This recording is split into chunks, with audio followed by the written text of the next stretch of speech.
We're so Americans. We do have a route in the U.S. where you can go to college, get drafted into MLS, which is Major League Soccer, and have a really good career. Make $500,000 a year. If you're very good, make a few million a year, which is obviously insane. We think about like doctors in the United States. That's way more than doctors make, which is funny because it's the only soccer draft on planet Earth. No other country, no other league has a draft, but in America, we got to do American things, and this is what we understand as drafts, and so we draft into teams where everybody else just signs people. They don't do the whole draft thing.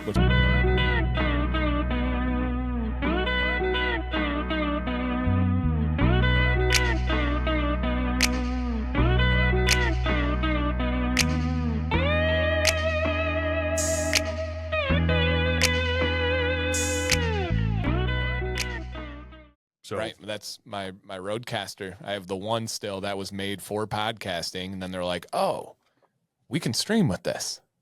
Yeah. Oh, you still have the one? Yeah. I'm just on the Roadcaster Pro. Oh, okay. Well, I got the 2. You like it?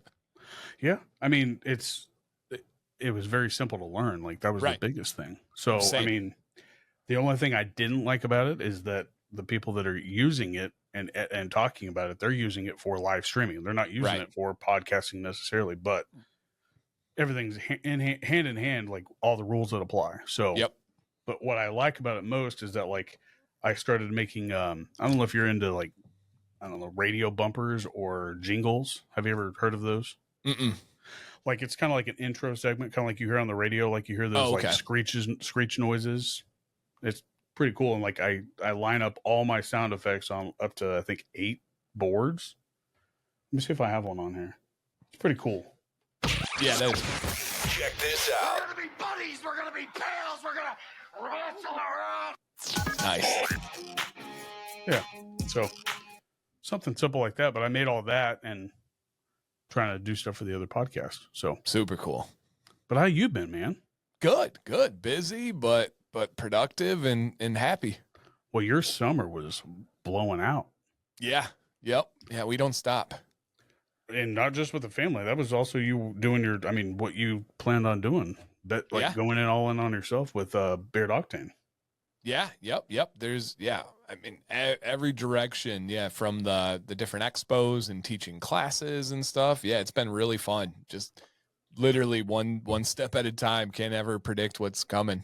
I think you're more busy now than you were. You're just having more fun with it. Yeah, there's no doubt. There's never a day that goes by where I have a cleared agenda. Like there's always something that I can be doing and should be doing. And I feel bad about that. Like you have kids and I don't, and I still fall behind on editing or making something for. And I also just took over help produce another podcast, but like super cool. I don't even have kids and I lose track of that stuff. But I mean, you also went full-time in content. So Yep. It's just over 2 years now of full-time content. The only thing I would say you probably miss is the coaching. I do. There's aspects I miss of coaching for sure. There's aspects that I don't miss, but I definitely miss. There's one area where I don't get to super replicate it in life. When I left teaching, it's telling stories. I still get to do that. It's motivating people. I still get to do that. It's helping people. I still get to do that. All those things have translated. The one big area is kind of the like broed out big moments, the pregame speech, the halftime, get your head out of your butt, like let's get it going. I don't have those outlets in life. It's hard to give a pregame speech for like chicken nuggets at lunch. It's tough to do that with a 9-year-old, a 7-year-old.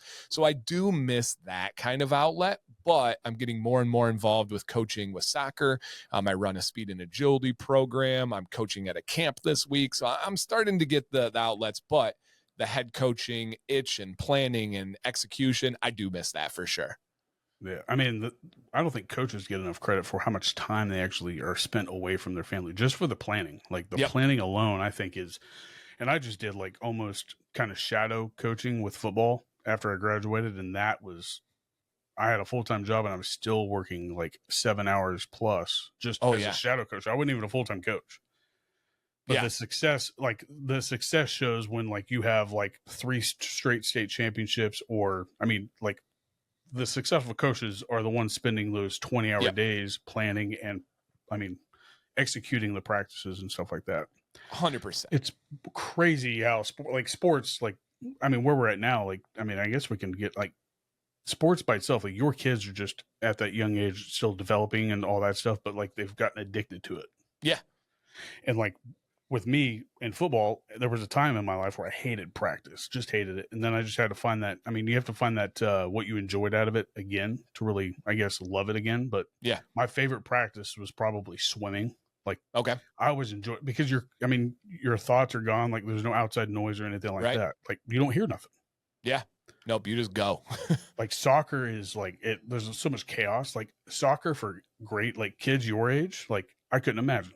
Right. Especially at 5, they're all running around in circles. They don't know where they're going. Yeah. And it is pretty amazing how far sports have progressed now. Like, my son's 9, my oldest son. And when I say he's like a world-class soccer player, like he's an actual like world-class soccer player. And when people think of like 9-year-olds or they see them, they think like, oh, little kid, see ball, kick ball. No, like watch his games, watch even the clips I post. It's insane the level they have, but all he does is play. All he does is watch videos on different shot taking methods, on practice training. They'll literally, they're out in the basement right now organizing their soccer cards. They'll literally pull up a video that will go over some new skill set with dribbling, and by Jax and Maddox will go through and they'll alternate and help each other. Like, oh, no, see on the video here. And they'll go through these drills. That's their free time. That's what they choose to do. They don't play video games. They don't play on the computer. They don't watch real TV. They just don't. And they just play soccer. And it's crazy. And this last weekend was a really kind of cool weekend for our family. Maddox worked really hard this summer, traveled the country for soccer, was on a prestigious Super Y team, did a bunch of camps and had some really cool opportunities.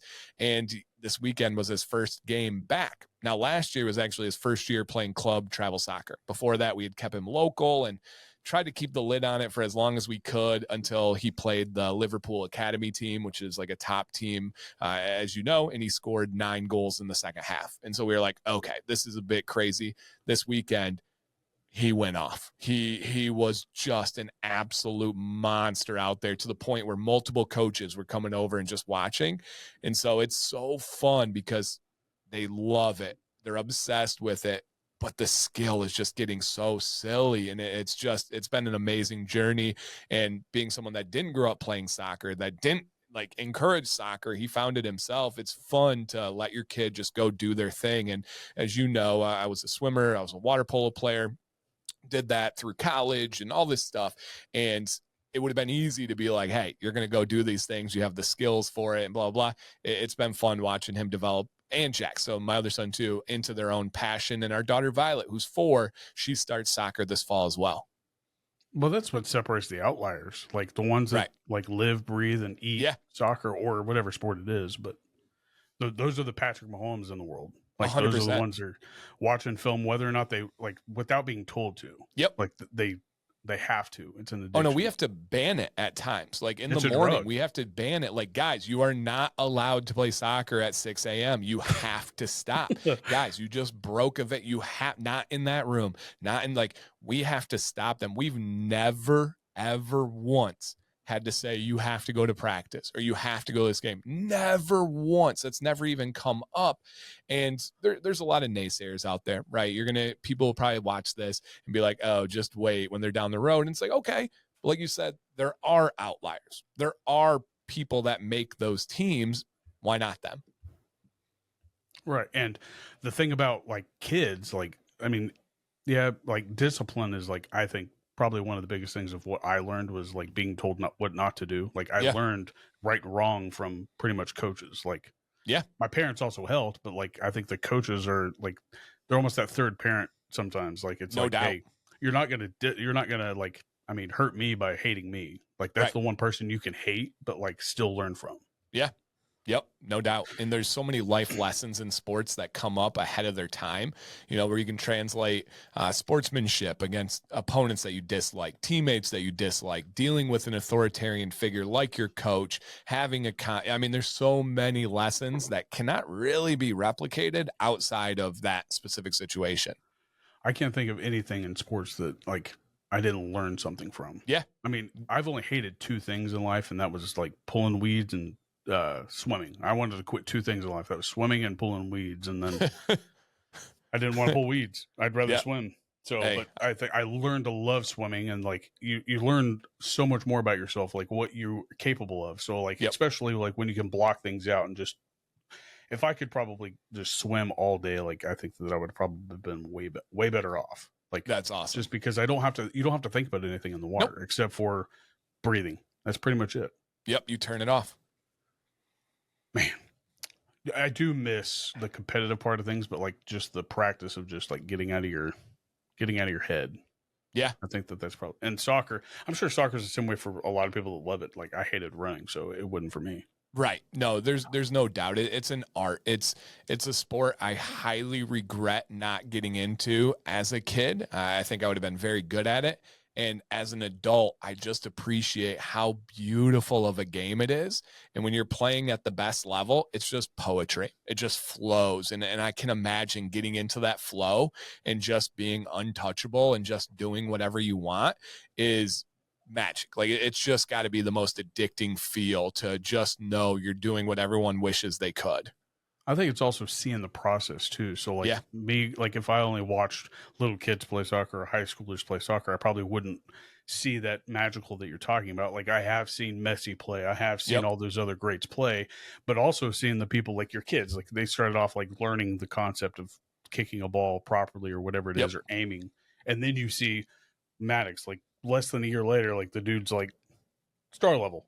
Yeah, it's like, okay, you saw that, and that's what makes it magical also. So it's super cool. Super, super cool. But like other than that, other sports like that, like you can't, like you said that didn't you dabble in the MMA world for a little bit? I'm like unconsciously. Yeah, I'm a huge fan, and I had a physical past college, high school area, and then I did some dabbling at some different gyms and different things. Nothing ever real disciplined or anything like that, but I can talk any MMA fighter in the world for the most part and stuff. So I love it, but I never got too into it, like personally, even though it's another thing I wish I did. For something that I never did, I find that is like not necessarily like the beating and stuff like that. The way that people can work through things and try to get out of things and then end up winning on top, like it's crazy. Oh, unreal. UFC 300 proved how magical, like, yeah, that was what a great card. The greatest sporting event probably in my lifetime. In my opinion, of course, but the only thing probably going to be better. And all the like lead up fights were unbelievable, and then you get to the main card or the main fight. The last 3 fights were just bang, bang, bang. Gosh, the BMF title. Then you had what was that second to last title? Was it a female fight? Yeah.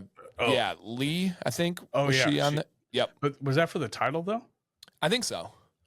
Oh, she did. Oh, yeah, she beat the chick that had the title. Yes. She got knocked out by Thug Rose. Yep. With that leg kick. Rose Manus. Yep. Man. But dude, the Justin and Max fight, holy butterflies! I mean, that was one of the greatest sports moment of all time. Max, 2 legends, 2 that just want to put on a show and are just going to bang. You know, Justin was a high-level wrestler. Most people forget that because he chooses to just put on a show. Max has the fight won. He dominated the whole thing. And then to come to center of the ring 10 and say, seconds. Right now, like, he didn't have to do that. At that point, that was that $300,000 bonus that they were going for. Yeah. And then to drop him completely folding down, like, and Max is a smaller fighter. I mean, it was just, I literally have goosebumps right now. Literally, like, that was such an amazing moment in sports history. I woke my wife up, like, I think 3 times. Screaming. Like, just in that match. Like, that match alone was... I knew who was going to win. Now, at the very end, I didn't expect him to just say, "Hey, let's bang, let's go." Like, No. And Justin, they left everything out. That's his world, is that he's the one normally doing here, Max too, of course, but throwing and just trying to catch somebody. But And he knew he lost, but Yeah. like he was like, holy crap, this guy wants me to, and he had Right. every chance to lose that or win that fight at that point. Yeah. That's what's, but it's beautiful. Like that's the sport that I find to be beautiful that I never did. So like Yep. you with soccer, like I mean, I see development just by watching UFC or Bellator or anything Yep. like that. But the way that I think Dana White has a major part in the way that is made magical, because he doesn't hold back. He's like, hey, these guys are going to fight.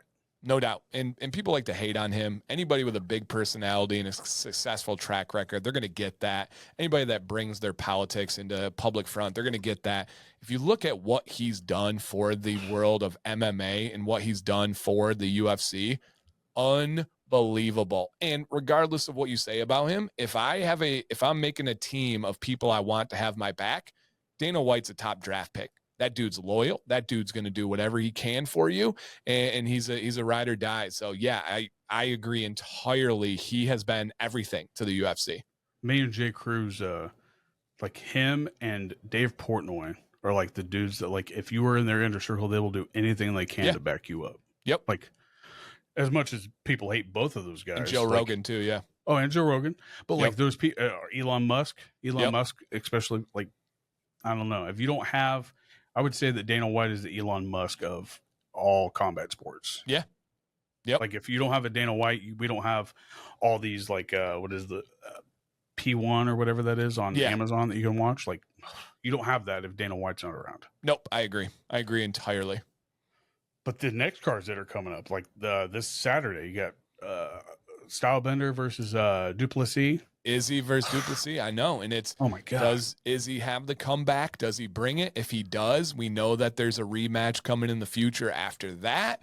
And do you think that they have a rematch, though? Or do you think they give it? I mean, really, like the way that we've always seen them do it was, I mean, Duplessis beat Strickland.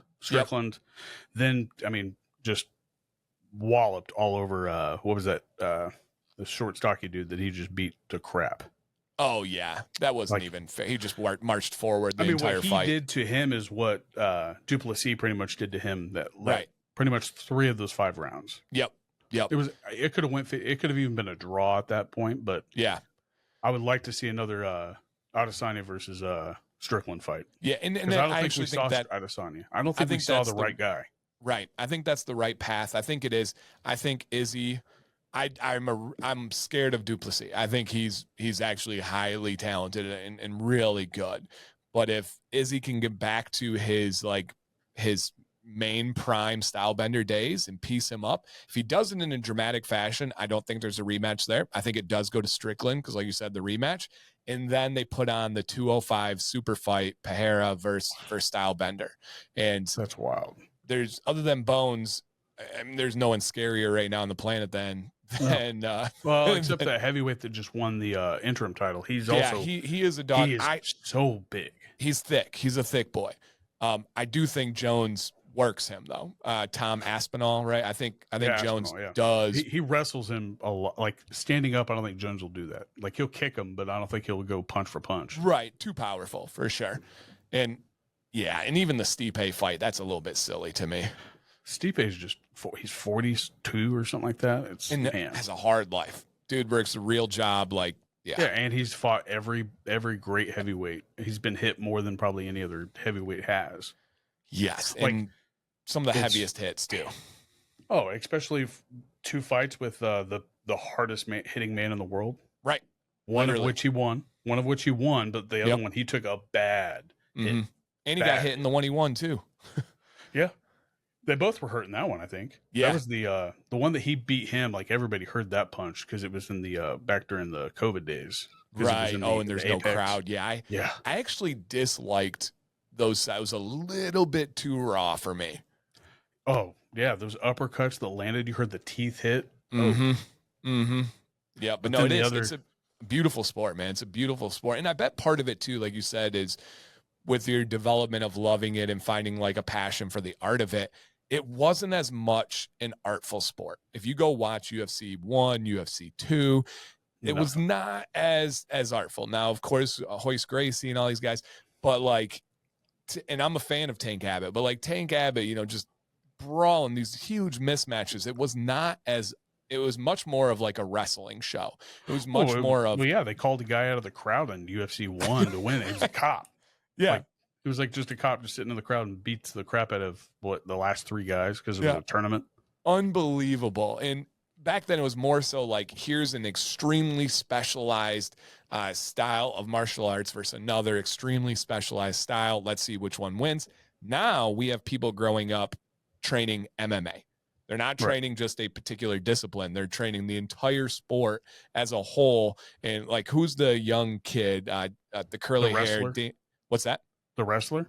No, he's the Brazilian jiu-jitsu guy. I think he's Mexican-American. He's curly the guy hair. fighting on that circle, the sphere that he's doing. He's in that match. Yeah, the sphere fight. Yep. Oh, he's got the Danny something.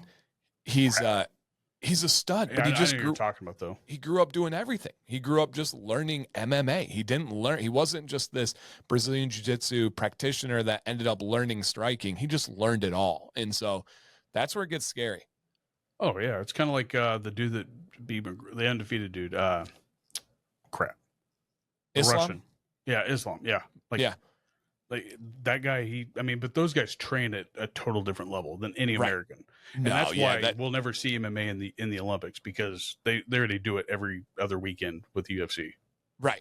For sure. No, I agree. And yeah, that life is their enjoyment. Is winning those bouts, and they're just going to suffocate you. And he is that traditional kind of Dagestani fighter, but has stand up, but has more well-rounded of a game. When you get defined by where you live in Russia and that's how you train, like you live in the hills, so like those are the better fighters. No, like don't mess with those guys. Right. That's what they do. So that's like I can definitely. You don't cross 8 Mile. Like that's right. I could definitely see that, but man, it's been cool watching this new passion of soccer. And we watched tonight the Columbus Crew. As the time of recording this, they take on Miami for the Leagues Cup, and so we're all. It's what we do. It's such a fun thing, and my wife is just as into it as any of us. I got into the women's soccer when they were in the World Cup and won it back when you had Alex Morgan and what's the Hope girl's Solo. name? Oh yeah, all of those. Like they even had like the action figures. Like they blew up. Yep. So, they just won the gold in the Olympics again just a couple days ago. Is Alex Morgan retired now? She did not make the team. It was a big controversy. She tried out. She wanted to. She was cut. They are a highly skilled team. So there's a couple big stars, but probably the biggest name on the team is Dennis Rodman's daughter, and she is a dog. Trinity Rodman. Look up some highlights if you're a soccer fan out there. Is she the one that's like just towering over everybody? She's like really tall. She's not super tall. She has like really cool braided hair that braids like pink into her hair and stuff. And she's just become like a big role model for a lot of younger girls, and especially girls that want to like see themselves. I think representation is important. And so having somebody with the genetics of a Rodman playing soccer, super cool. I'm surprised they still have soccer in the Olympics, to be honest, just because they have the World Cup also. Right. And it's so the men's, none of the stars go out for the Olympics. It's kind of seen as like a B tournament. Even the U.S., we only sent 1, maybe 2 bench players from our top team to do the Olympics, and that's it. Argentina sent Julian Alvarez. He was probably the biggest name in the tournament. But if you name the top 100 players in the world, maybe 2 of them did the Olympics. The now women, you have like a 15-year-old that's like in the top 10. Right. Don't. Lamine Yamal is this kid from Spain. He's nuts, but he didn't do the Olympics either. But he won the Euro Cup. Dropped out of school, so he turned 16 during the tournament, but he played while he's 15. He said, "If we win, I'm not going back to school." He won it all. He was the best player in the tournament at 15/16 years old, and he's done with school. And it's like, yeah, you're okay. Oh man. See, that's the thing about soccer. Like you have so many opportunities. You can go into so many different leagues. Like you don't have to go to school to get a scholarship to go play at a big level. If our kids do not want to go to school, they have the full green light to never think about college. I have a bachelor's degree. I have 2 master's degrees. I don't technically use any of them. Now the skills I learned and blah, blah, blah, blah, blah. Of course, those translate. But if you can go with this new economy and you can go around it, because let's say my boys do go for soccer, all in. They skip college, they go play at a league. So like in England, they have at least 8 levels of professional soccer. Crazy. Each level has 15, 20 teams. Let's say they do go and play in any country in the world in these top leagues. And let's say it doesn't become a massive star. They don't break it through to these millions and millions of dollar contracts. What if they become a soccer content creator? What if they become a front office manager? What if they become something that is involved with soccer? That's absolutely amazing. It's still a passion of theirs. They're still doing what they love, and they don't have the debt of college, and they don't have those 4 years where they could have actually been getting real world experience rather than just resume experience from education. As a former teacher, I'm over that aspect of school. And you don't hear much about college soccer doing anything. Yeah, it's not very big. We do have a route in the U.S. where we're so Americans. We do have a route in the U.S. where you can go to college, get drafted into MLS, which is Major League Soccer, and have a really good career. Make $500,000 a year. If you're very good, make a few million a year, which is obviously insane. We think about like doctors in the United States. That's way more than doctors make, which is funny because it's the only soccer draft on planet Earth. No other country, no other league has a draft, but in America, we got to do American things, and this is what we understand as drafts, and so we draft into teams where everybody else just signs people. They don't do the whole draft thing, which is hilarious. Reminds me of the NBA. I can't watch the NBA anymore. Like it's rough. It is definitely a different sport, and it is frustrating for sure. It's like you're a pro, and like you're teaching all these kids like the skill level to do all this stuff. And when you get pro, like they're looking at the pros to be like a pro, obviously. Yep. And that's what we all do is in sports. Like, but you're showing us that like, you're not going to teach or like, I guess, restrict them by the same rules or like skill level. Like it's crazy. The problem is with the NBA, it's the 82 game season. It's too long. It is. And I know entertainment is what it is. Like it's a dunk contest or a 3-point shootout. Correct. And so nothing really mattered. And I know old heads will watch and say like, oh no, back in my day, we played it both uphill both ways in snow basketball. Like, yeah, I get it. Times have changed though. We now hyper focus on sports, on what really matters.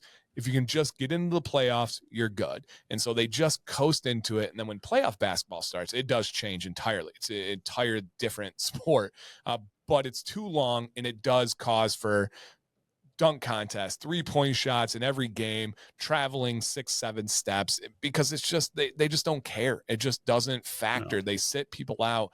It's just too long of a season. They have to shorten that up a little bit. And I would say the same for baseball. The baseball season is so long. And for anybody watching, my grandfather was a professional baseball player. He has a World Series ring from the '84 Tigers, where he was a coach. He was a national champion coach at Grand Valley. So like, baseball's in my blood. Same last name, James Command, if anybody wants to look him up. Is that the same grandpa that passed away and you were at the funeral that you told the last story on the first one? The exact same grandpa. Man. Yeah. Yes. What a way to honor a baseball player. Yeah. Literally. He wouldn't have wanted it any other way. Yeah, no doubt. And so but baseball season is so long.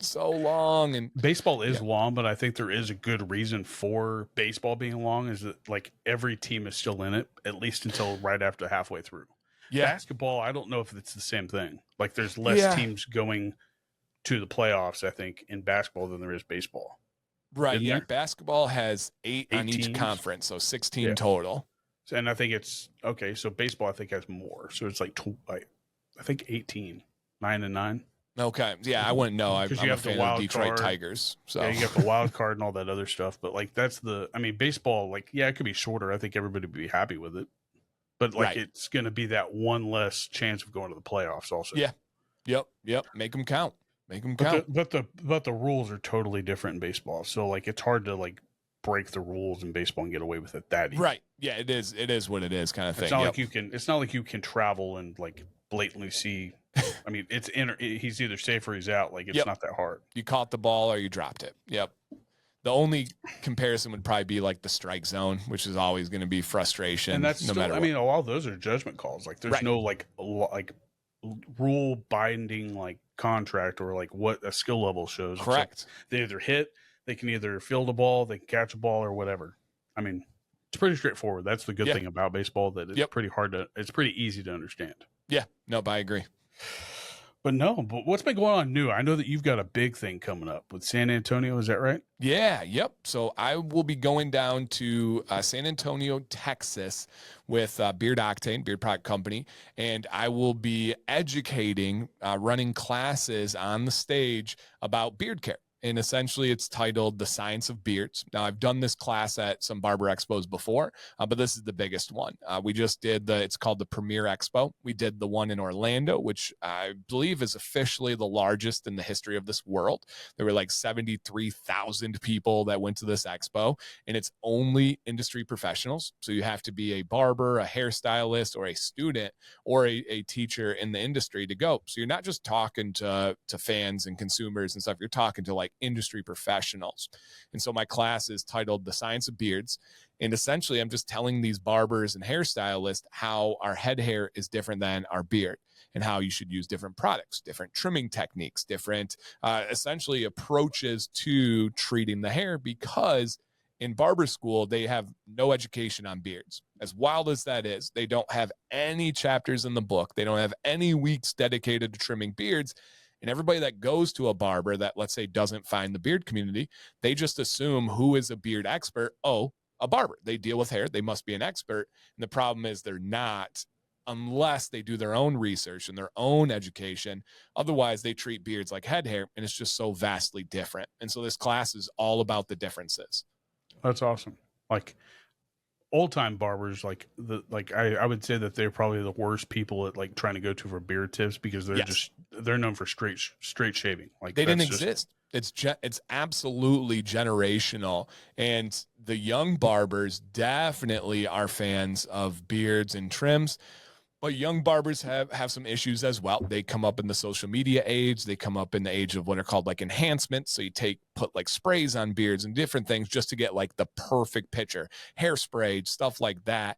And my job is to tell them why you don't need to do all that. And then on the old side, right, the classic barbers, I have to educate them on why beards are fashionable, why it's okay to trim beards, and not take the neckline up too high, for example, of the differences. So yeah, there's a huge audience for this information, and I'm really excited to be able to go. And outside of teaching at the event, we work the Beard Octane booth, and barbers and hairstylists come up and they just want to learn about why these products are good. And we get to talk about beards, and it's a really cool event. If anybody ever has the opportunity to go to like a barber or beauty expo, I highly recommend it, even for just the people watching ability of it.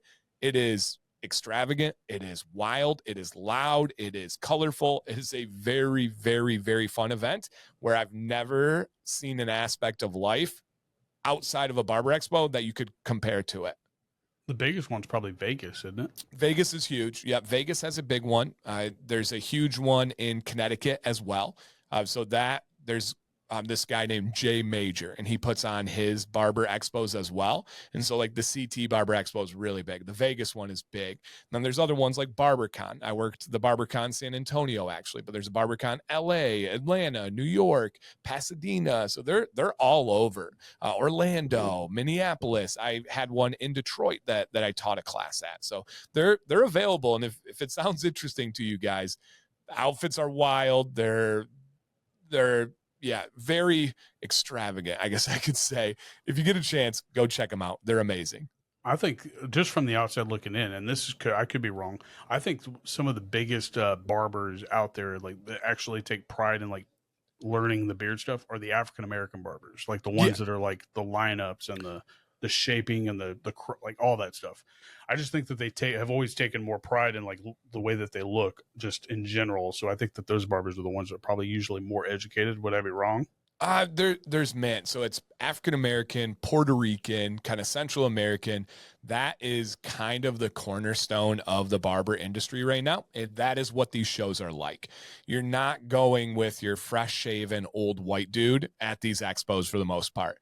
It's younger guys. They have chains. They have colorful hair, and it is a part of their culture. where they go to the barbershop once a week to get lined up, to get the cut, to get the experience. It's different than when I grew up. It was seen as like a burden and as like a money hole. You know, if I had to go to the barber, it was a burden to my parents. It was a pain to them. Where in other cultures, it is like the event. It is part of their experience. And so, yeah, there's a ton It's almost like of pride. church for some people. Yeah. Yep. Like just going to the barbershop, whether or not you're getting a haircut or not. Like, 100%. I don't know if you've ever seen The Neighborhood. Have you ever seen that with it's a good show. I mean, for what it is, like, it's pretty good, but like that, I mean, you get that vibe in there. Just they go to the barbershop for the gossip. Yep, 100%. And there's LeBron actually has a show that they film at a barbershop where they talk about sports and world events and stuff. That's essentially what it is. Yep, absolutely. And I could have been like judging it off of the movie Barbershop, but like there's just so many people that I know, like African American, whether they be African American or not, like they just take pride in the way that they look. So that lineup matters. Oh, no doubt. No doubt. And when you have a look like that, it requires more frequent upkeep. And so you go back more. You are more into the culture and the elements. So yeah, it all kind of builds. And people who are on TV all the time don't want to look like they've changed, so they have to keep that that figure going. So yep, absolutely. One of my good buddies is the barber for the Columbus Crew, which are our favorite soccer team out of Columbus, Ohio. And he is there at least once a week. It's every Thursday, and he's at their facility, and the players just get to come in and stop in for cuts anytime they want. If he's there, the crew pays him, so they don't even have to pay. They don't even have to do anything, and they constantly, at the very least, weekly cuts and weekly lineups for their beards and everything. And he also does Ohio State, so all their football players, basketball players, like he just recently did Marvin Harrison Jr. So it's really, really cool. Tip your barbers also, so don't. Oh my gosh. And if you find a good barber, do whatever you can to stay with them. If they raise their price, okay. If you need to tip more, okay. If you move and you have to drive an hour, okay. Stick with a barber, because when you find a new one, it takes time to build up for them to get on the same page with you, to know what you want. So tip your barbers, yes. Oh, man. I usually, and I've gone to my barber since I was about 5 years old. So. Oh, wow. Yeah, and he was a military barber, so he cut hair in the military for extra money. But he was like, he got his degree like through while he was in the military and all that other stuff. At one time, we only had one barber school in the state of Kansas, and now we have two. Wow! Like this strictly for barbering, not hair salons, or anything like that. So, I mean, it's wild. Like you would think that like it looks easy, like, oh, he's just cutting hair. There's so much more to it. Oh, no doubt, no doubt. He has said some off the wall stuff where I was calling, I don't think that's right, but I'm not gonna argue with you. He told me that it takes longer for your beard hair to get wet than your head hair. I was like, I don't know. No, our beards are more porous, so usually they get wet quicker. Yeah, like I usually don't have to put very much water in my beard for it to change anything. Right. So, but I was like, all right, well. Yeah, if you learned that in the 60s, I'll take it. It's so true, so true. But how many companies go to this? So like you also do like and I've known that you've done this, but like you also help out companies. So like you'll sit down with them kind of like this and kind of work things out. Like, are you pretty much like an autodidact of like learning like SEO and stuff like that for companies? Oh yeah, I have 20 plus companies right now that I consult for. Some of them I have a standing monthly call every second Wednesday of the month. Some of them I'm on retainer, and they can kind of hit me up anytime that they really need. Others, they just schedule it. We book them. I have one tomorrow, 2 on Friday. So yeah, whatever they need, essentially, I address. And so, for example, is SEO. Companies, oftentimes beard product creators, are very passionate about beards, very passionate about the creation process of making beard products. Oftentimes, they have full other careers that are not related to anything business-wise. They're electricians. They work as a state police officer. They have these other jobs, and they just want to get their creations out to the world. So they do what anybody else does. They go online, they figure it out, they get a Shopify website, they get a hosting domain, they kind of build it with like a basic little plugin, and then they get frustrated, like, I have great products. Why am I not selling? Oh, because your stuff is not set up to be on Google correctly. Oh, you're actually losing people that are searching for you. And so I go in and I know how to work the back end. I build websites, I optimize websites. I know how to make the right blogs to bring people over. To kind of give you an example, there was a beard product company that wrote a blog about heated brushes or beard straighteners. They do not sell beard straighteners. They never have. They don't ever plan on it. But they wrote a blog about this because I recommended it, and it was a highly searched item, and it added value. It explained why the pros and cons of using a heated brush are there. And in 1 month, they had 17 million clicks on that blog, which brought people to their website. And then from there, a certain percentage went on to other parts of the website. And from there, a certain percentage bought things from the website. They weren't searching for beard products. They weren't looking for this company. They found something that was beard related. It served the purpose and answered the question they were looking for. So they put some trust into this company, like, oh, wow, they make products. On the blog, if you appropriately place them, you can kind of lead people. And so that's the kind of stuff I do. And I can help out with social media. I can help out with strategies. I've couldn't even count the amount of companies I've helped reformulate their beard butter, change their beard oil, create an essential oil line. And then some of the biggest ones, I help out on the legality side, how to make sure your labels are legal, how to make sure you're not violating IFRA, which is the worldwide governing ordinance over fragrances and how it affects you. So yeah, it's become a massive part of my career is consulting. And did you like what resources did you learn to like go out and did you like go take a class or anything like that? No, I was nope. curious about that. Yeah, this has just been step by step. I would say probably the biggest bump in me doing that, and rather than just creating content and reviewing products and diving into, as you know, I'm really big into peer-reviewed medical studies. I love reading those. I don't know why, but it's a weird addiction of mine. But the biggest one was I had a review. Company reached out. I have a fee for every review, but I tell every single company, I've never asked a company for anything, still to this day. But they reach out to me. I get like 5 to 7 emails a day now. Hey, man, can you try our products? We'd love a review video. So I say, okay, it costs this much for a review, but it is a review. This fee does not change the honesty. This is just a fee for my time, my effort, my influence, and my equipment that costs money, blah, blah, blah. But this is not an ad. It's a review. So they sent it. I reviewed it. The first 3 ingredients were silicones. I don't think that silicone belongs in a beard, especially in a topical leave-in product. And so I made the video. I actually like stepped to the side in the video and I put the ingredients on the screen and I said, hey, I'm just going to tell you guys my opinion. I don't think that these belong in beards. Here's the reason why. If you want to do your own research, please do. I then get contacted by the company like a couple weeks later. And they were like, hey, thank you for the review, but we're going to respectfully ask you to take it down. We don't think it accurately reflects the company. And I was like, all right, cool, thanks. No, it's my video. I'm going to leave it up. I then get a follow-up email that says, all right, well, we're going to sue you for slander. And at this time of this video, it has 10,000 views. We sell it for $7. We're going to sue you for 70 grand. Okay.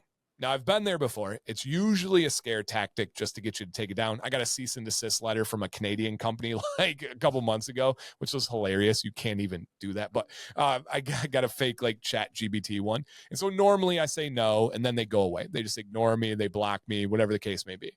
Well, this case, they actually sent over litigation, and they actually had real lawyers. And I'm pretty sure the strategy was to scare me off. And they knew they were wrong, but they have more money than I do. What I didn't realize is this company was a private label company. And so what I thought I was reviewing a small brand was actually a large company, very large company. And so luckily for me, I have 2 brilliant younger sisters. One of them happens to be an Ivy League lawyer who went to Cornell Law School. And so I called her. I'm like, hey, am I good? She's like, yeah, I got you. Opinions and facts are protected in court, and you didn't cross the line on either of those. So we proceed. I get an email again from the same company who's suing me. Different name, though, and the subject says a bearded man. I'm like, what the heck? And so I open it, and he's like, hi, Dan. I want to first apologize for my son. He's our manager. He's very defensive. He loves our company. He may not have handled it the best. I was the co-founder of America's largest men's hair care company, and I wanted to make this private label company to make beard products, and I'm learning from you that I can't treat beards like I do head hair. How about we drop the lawsuit and I bring you in as our lead consultant to redo all of our products? So since then, I've redone not only the terrible product that I reviewed, which was an oil, but we've done a balm, butter, and a wash. We're in every Rite Aid in the country. We're getting into Target. We're going to be on Amazon, all over the place. But I learned, because this was the tippity top. I mean, when you're talking about getting into Target, I had to actually know every single law. I had to actually understand products. And we actually failed Target the first time. We had an oxidation. Essentially, they do a 6-month shelf stability test, and oxygen got in the product. You and I would never be able to tell. No human nose would ever be able to tell the difference, but they have instruments to measure it. And they said that it changed at the molecular level. Can't do it. Oh my gosh. So we had to change the top. We had to change the ingredients. I learned everything in this process. And then now I've been able to take that real world experience and bring it to these smaller batch companies and help them out along the way. And that was pretty much my education just in the real world. Oh man. Yeah, it's crazy. That's just going to school again. Yeah, exactly. But I got paid for it this time, which was cool. Yeah, you didn't have to pay them. So yeah. And that's probably like where I was like, I mean, I've done research on SEO. That's probably the most difficult thing to understand when you're actually trying to like push yourself onto social media and also try to like not necessarily blow up, because you have those people that accidentally do it. Right. But like just to understand like, hey, I want this to be like almost categorizing like on YouTube. Like I that whole thing right there, that's why I was like, this isn't meant for podcasting at all, because like you can't really designate a podcast for a category on YouTube. Right. Like you can go by like what you're talking about, like you and me, like we're talking about like probably people and blogs or something like that. But like you risk the chance of it like getting lost in the algorithm rather than shooting up. So that's why I was always like, man. So like like with the wrestling podcast that I'm helping my best friend do, I told him that we need to start doing blogs to where like we can push like people trying to go to the video rather than like almost like if you do like top 10 wrestlers of all time, like that would be a blog segment, and then you could like draw people to that video. Yes, 100%. And blogs are massive right now. Google in the last like 2 years has gone through some huge changes. If anybody wants to look up, there's something called the Google Helpful Content Update. And essentially what they did was Google had like an awakening, and they're like, man, we got away from ourselves. Our original motto was don't be evil. It's true. That was Google's slogan. They got away from that, and they were really prioritizing money. And if you paid enough money, you could win any search result you wanted to, regardless if it was accurate, regardless if it was helpful. They brought new people in. They said, we need to get back to helping people. So they have a full algorithm, a full system for rewarding websites that are meeting the needs of the consumer. So if you search for a question, I want to know the top 10 best wrestlers of all time, what happened before was you'd click that and it'd be riddled with affiliate links of just garbage things, whether it was a streaming platform or wrestling merch or whatever it was. It was just to get you to there. Google is now penalizing that. And they have a system where if you click the blog, they start analyzing everything. How long are you on the blog for? Are you scrolling through? Are you clicking out of the blog onto their own website? Are you feeling satisfied? They have all these metrics. And if you are meeting the metrics of helping the consumer and meeting their needs, Google will skyrocket you. The number one way to do that would be blogs. And it's free. If you have a website, it's 100% free to put a blog on there. And it could be one of the most impactful things you do for your company. Now you got to think about the type of people you want to draw in and the reasons why. But like you said, a wrestling podcast, if somebody's looking up top 10 wrestlers, they're likely going to be interested in that podcast. That's the perfect way to do it. And there is something about how you structure the blog and how you get keywords and different stuff in there. But that's all stuff you guys can look up. And it really does make all the difference in the world, because you can have the best product, but if people don't know you exist, it doesn't really matter.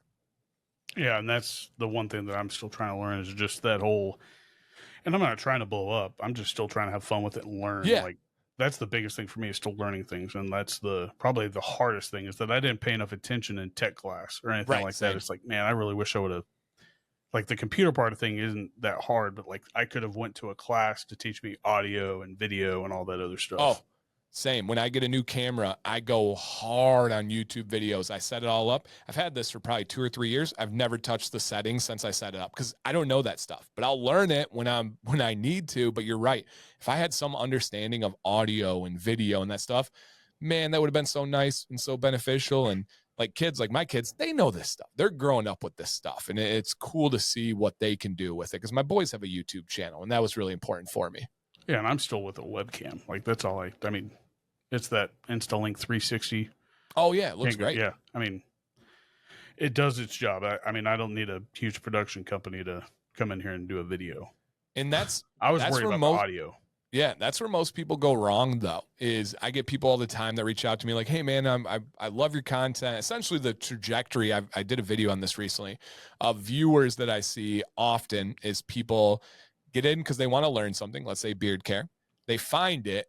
They achieve their needs of learning what they need for their beard, at least to get going. But then they realize, whoa, there's a community here. Whoa, there's really cool people. I love this. There's great companies, great owners. They get super involved. And then they kind of get to the top of involvement and they're like, I need more. And so they often think, let me make content or let me create a company. And both angles come to me for help, which I love being that guy. It's never a burden. I genuinely love that. But what I find is, especially on the content creator side, is so many content creators, especially at the beginning, focus on things that don't matter. They focus on the camera. They focus on the mic. They focus on the lighting. They focus on the backdrop. None of that stuff matters if it's crap that you're delivering, right? You can dress crap in bacon. It's still not going to be good. And so you got to focus on the content. I've always said content is king. Once you get that down, then you can start adding in some natural growth, start adding in some pieces along the way. And if you don't believe me, check out any podcast you enjoy and go back to their first one, go back to their second one and see what the quality's like. I can promise you it's not the same. You know, they get better as time goes on, but how many people get stuck with paralysis by overanalysis and they just never begin because the camera's just not right yet. The setup's just not right yet. You got to start. So I'm so glad you said that. I'm glad you're doing that because that's important. I mean, I did upgrade audio as I slowly went, but like, yeah, and that's great. I'd rather have good audio over perfect video. Like, that's just, I mean, I hate my own voice. So I mean, I think everybody does. I think everybody that's talking like at hundreds of hours at a time is going to hate their voice over and over again. It's weird at first, for sure. I just think I sound weird. It's just like when I hear myself like in anything, it's just like, oh man, that's hideous. Who's listening to this? That's funny. But hey, it comes with the territory of wanting to talk. So I mean, you gotta. I guess the only thing that I could really work on is enunciating, rather than sound like Boomhauer. Ooh, I like that. Yeah, I have a video on my public speaking tips and tricks coming out in the next like week or two. Oh wow! Yeah, so, I used to actually teach it at a local university pre-COVID, and then they haven't asked me back since COVID, but it was one of my favorite things I've ever taught. I love it. And is that going on your channel, or is that going to be like it'll be on. Oh, wow. It's summer. Anybody listening that's not in the beard world, summer's slow for beard content. And so I get what it allows me to do rather than get down and upset. It allows me to prepare for fall, quarter 3 and 4, but it also allows me to take chances. So I can do content that in the fall, I have 3 videos a week, and that real estate's very valuable. And if I miss on one of those fall videos, it's like, oh, what could have been? In the summer, it's not that valuable. People that watch are people that love me, love the channel. It doesn't really matter what the content is, as long as my heart's in it, they're going to like it. So I'm stepping outside of that beard comfort zone. And I've done this a few times on different things. And it's like a 20-minute video on my tips and tricks, the kind of like intro on public speaking. And it's done in a way I've never seen before online. And just kind of is my approach to what I think is the most important aspects of delivering yourself, because as I mentioned, I grew up with 2 brilliant sisters. And when I say brilliant, I really mean brilliant. And they were both younger than me. They both went to University of Michigan, Ann Arbor. My youngest sister, Maggie, went to U of M, Ann Arbor's like medical school afterwards, their hospital management. My sister went to Cornell Law School. I mean, you're talking like tippity top of the academic world. And then me, I was pretty smart, but I wasn't those things. And so I was never the smartest person in a room. But what I could focus on was my communication. What I could focus on was talking. And I literally, from kindergarten to 10th grade, every single report card, I had marked talks too much, talks too much, talks too much. Yep, well, same here. That's ADHD I talk for a living apparently. now, teachers, so take that.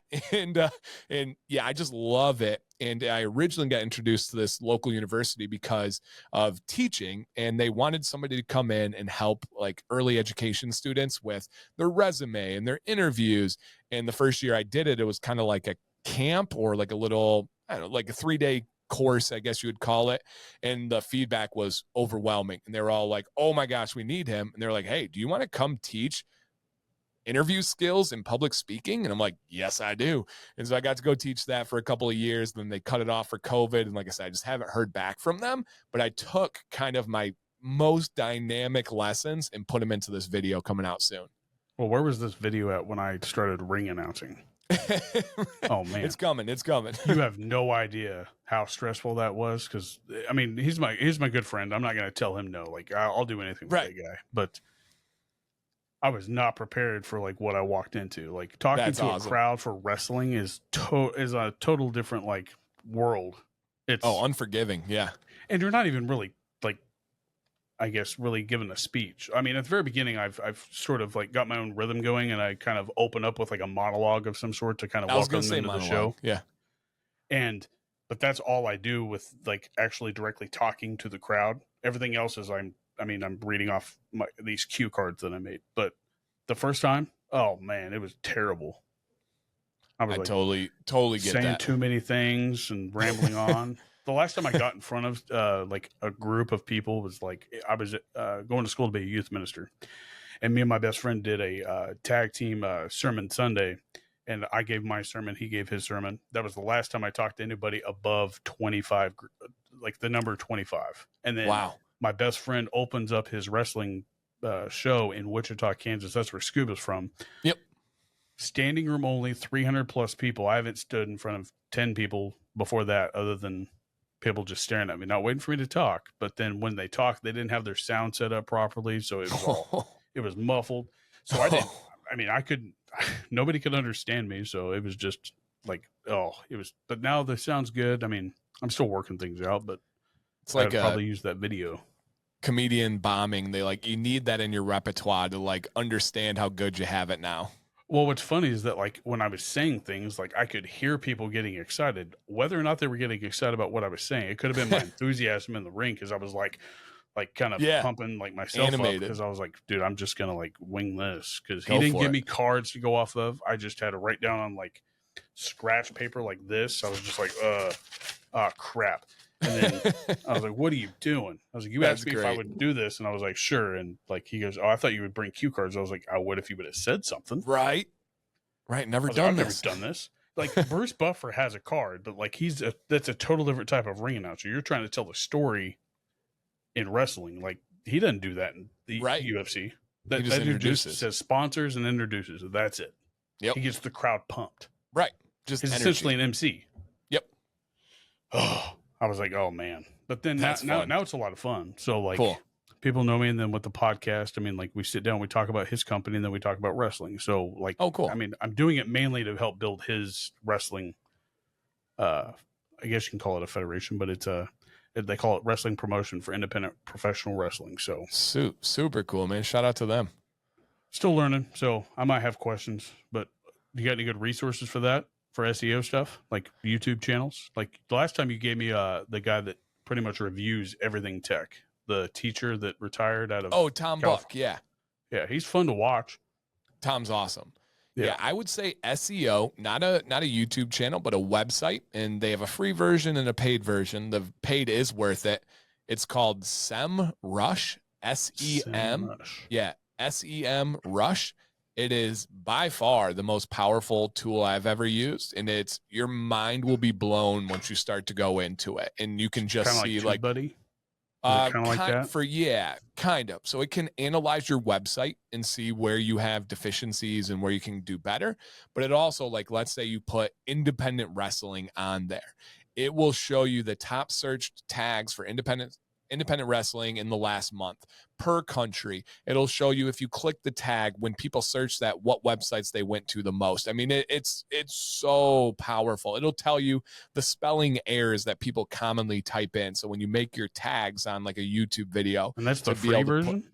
There is a free version, and they do give you a lot of that on the free version too. Wow. I'll have to check that out. I use it on every video. If I make my tags, I always use SEMrush. It's so good. It'll break it down by country. It'll break it down. You'll be like a kid in a candy store. It's so fun to be able to kind of like tinker with what people are searching for, where, when, why. It's cool. I'll have to check that out, man. Yeah, Sem Rush for anybody listening. Man, I know that you're cut for time, but I appreciate you coming on. But like, Dude, this is I was fun. wanting to get down into music and all that stuff. Like, I could probably talk for hours about different stuff, but you're cut for time. But like, I do want to ask you one question before you go. Like, are you worried about AI in school, like with your kids? No. Like the teaching part of it? No. I kind of building off what I said earlier. It's weird being a teacher and being somebody who has 2 master degrees in education. And everyone's always like student, athlete, these things. My value of education and how much I value like school for my kids has nothing but gone down. The more we travel, the more we have real world experience with companies and different organizations and all these things, the less I really care about that stuff. And if I could homeschool right now, I probably would. It's just not possible. My wife's got some health stuff going on and it just wouldn't be possible. But no, I really don't worry about any of that. I kind of take school as just an experience for them. Just get out everything you can. And yeah, they have great grades. They do fantastic. That's definitely a luxury that I don't have to worry about. Kind of like sports. I don't have to push them. I don't have to make them do anything. But no, I really don't worry about it. If anything, I'm going to teach them how to use AI. I'm going to teach them how to use those tools. I think you're a fool if you were the person that was like, no, I'm going to learn everything outside of a calculator. I'm going to do the quadratic equation on paper, long form. Like, cool, have fun. I'm going to use a calculator and get it done and use these tools that are available to me. So if anything, I'm going to teach them these different tools and how to use them. And if you've ever seen a kid work an iPad or a tablet and stuff, it's unbelievable how adaptive and how smart they are with stuff like that.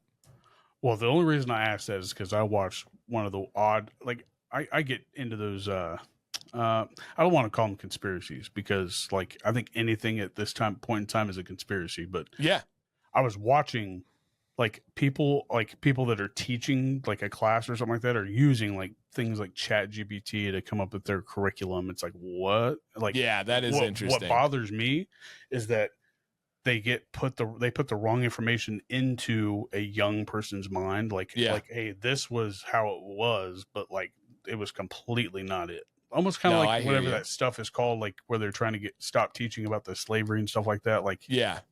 I don't even know the term for it, but like that bothers me. Like that's the one. It's like, oh no. Yeah, no, they're going to control that. Oh no. Do I think that will impact kids and some families? Oh, definitely. But I think the ones that have involved parents, the ones that have enabled their kids to be free thinkers, and trust me, it's not easy to have kids that are free thinkers and absolutely think for themselves because you can't get stuff over on them. You can't just be like, this is the way it is. Like you actually have to talk through stuff. You actually have to explain things and stuff. So I don't worry with our kids. If they came home and they were to say some of that stuff, we would have a discussion. We'd go over the realness. I don't think that's any different than having a dumb or ignorant teacher because those exist, right? You have dumb and ignorant people in every single position like in this cops country or anything other professional. Yeah, everything. And so it's a new challenge. It's a different challenge, but no, nothing that I worry about. Well, like, because when I grew up, I always thought that the homeschooled kids were weird, but now I'm like, now the Chat GPT kids are going to be weird. Yeah, no, I agree. I always thought the same thing. And then I met some unbelievably successful and personable homeschool kids, and my brain shifted as well. And then I realized, oh, it's much more about the parent and the home situation than it is like the structure of homeschooling or anything. Right. And I'm not saying all homeschool is weird, but like every once in a while you run into that one kid. It's like, that kid's got to be homeschooled, bro. For sure. There's a plethora of reasons why people pull their kids out of school. And some of those reasons aren't great. No. And it's usually because they conspiracy. Like it's, oh, they're out to brainwash. So I'm going to teach them everything that I knew. And yeah, the parent they lean a certain way of thinking because they are a certain type of person. Yeah, definitely. Yeah, but no, I found great people that were homeschooled. I just was curious if like that's the one thing that I worry about is if like they use the Chat GPT in a I guess dangerous way rather than using it to assist you, but you're going to use it to teach it the way that I guess technology wants to teach people how to do things because it's not a matter of human error at that point. Right. The human error was already done when you allowed it to take over the teaching process. Yep, absolutely. But No, that was really all it was. But I was like, man, I'm gonna ask him about this because it had to do with teaching. I was like, oh, Yeah. I wonder if he's seen this. No, heck But- yeah. But no, then I hope you come on next time. I mean, it was a little over a year. I mean, I think people need to catch up and Agreed. I get busy, and like me doing this, like I can't watch all the YouTube live streams anymore, but I do stop in and hit that like button, leave comments when I can. But yep, always appreciated.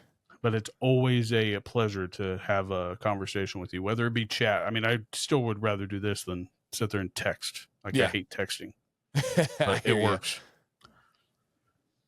Awesome, man. Well, but hey, you tell Sam to get better. I don't know exactly what's all going on with her, but I know that you've talked about it in a couple live streams about how she's been dealing with health stuff. But I do still have a chat GPT saved to try to get her to come on here. It's one of these years. Okay. I'm not going to bug her with it yet. It's kind of funny because when we talked about it, I was like, oh, this is way too good not to like. That's funny. It. That's funny. Yeah, I'll keep you posted for sure. And I definitely would love to be back for an update and continue to talk. Yeah, man. Well, you take care, and I look forward to seeing what you are going to be doing because I hope to have Beard Octane on one of these days. That'd be cool. I reached out, and he said he would get back to me, but we'll see what happens. I have had a couple on, so I'm trying to get more one-on-one with beard companies also, kind of like how you do, and we'll see where it goes. That. Awesome, man. Well, before you go, Bobby, we'll hang out right before we go. Yeah, thank you. All right, man. It's your time. I had the pleasure. I was the one having more fun than you, I think. No way. All right, bud. Well, I'll talk to you after this. We'll talk to you later. Okay.